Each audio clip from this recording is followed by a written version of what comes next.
Hello again. In this video, we're going to do an example where we find the critical points for a function. Now, as a reminder of the definition of a critical point. An interior point C of the domain of f, at which f prime of c is equal to 0 or f prime of c does not exist, is called a critical point of f. One thing I want you to be aware of in this function is in order for c to be a critical point, for f, it must be in the domain of f. That's something that's easy to overlook. In addition to that, f prime at c must be 0 or f prime of c fails to exist. But don't forget that c also needs to be in the domain of f. Okay, having said that, let's look at example 3 and find the critical points for this function.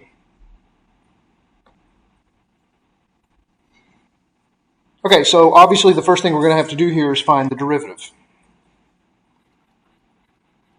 Now, to find the derivative of this function, we're going to have to use the product rule because that's a product of two different functions.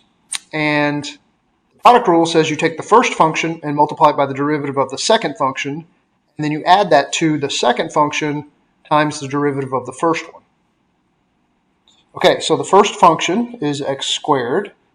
Then we're going to multiply that by the derivative of the second one. And if you remember, the derivative of natural log of x is 1 over x. Okay, now we take the second function, which is natural log of x, and we multiply it by the derivative of the first one. Of course, that's just 2x. Okay, and so we can go ahead and simplify this. This gives us x, right? X squared over x is just x. And then I'm going to go ahead and put the 2x in front of the natural log. The order in which you multiplied doesn't matter. It's just nicer to write it that way.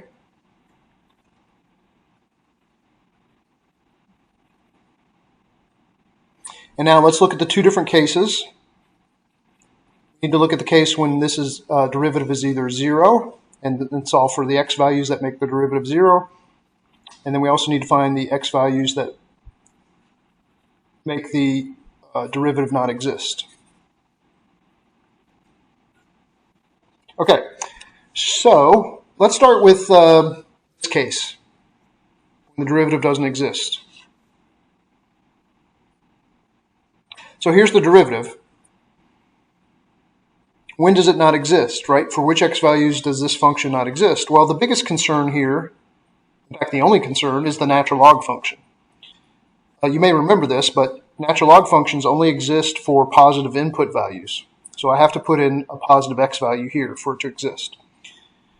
So this function, this derivative, right, doesn't exist when I put in negative numbers here and when I put in 0.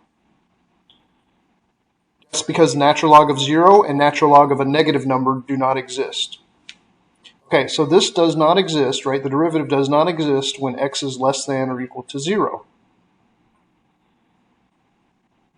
Now you need to think about whether it really is a critical point, or whether these are critical points. Because remember, if it's going to be a critical point, it also needs to be in the domain of the function. That was the other condition that we needed. So let's go back to the domain here. Domain of f. Well, the domain of f here, again, this is a natural log, has a natural log in it, right? So x has to be positive for this function to exist. So the domain of f here would be all positive values for x. X has to be positive. And none of these numbers are in that domain. So these are not critical numbers. Points.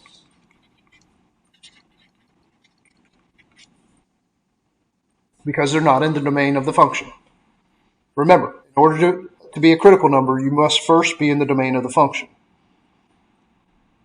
Okay, so having said that, let's look at the case where the derivative is 0. All right, so let's take this derivative and set it equal to 0 and then solve for x.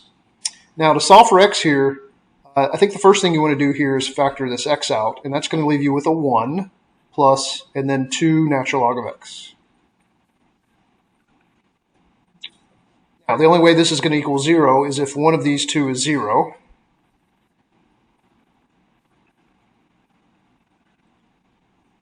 And then here, to solve for x here, we need to subtract 1 and then divide by 2.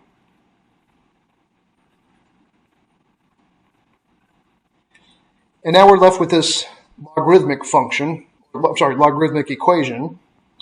And the way we can solve this is to actually turn it into an exponential equation.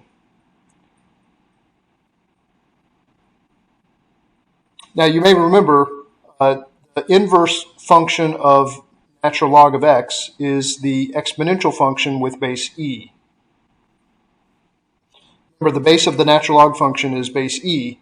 So when you turn it into its inverse function, it's going to be the exponential function with the base of e. Now we're working with the inverse function, so we need to switch the input and the output. So I put an x in here, and I got a negative 1/2 out. In this case, I'm going to put in a negative 1/2 and get an x out, because that's the inverse function.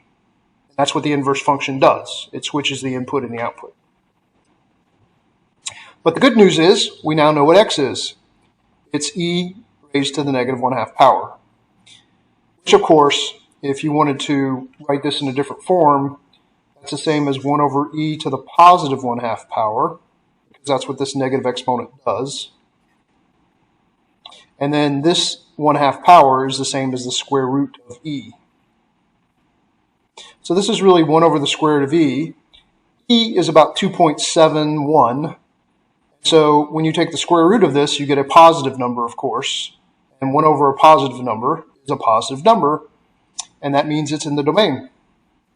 This is a positive number, so it's in the domain. So this is a critical number, or a critical point. In fact, it's the only critical point, because this one is not in the domain, right?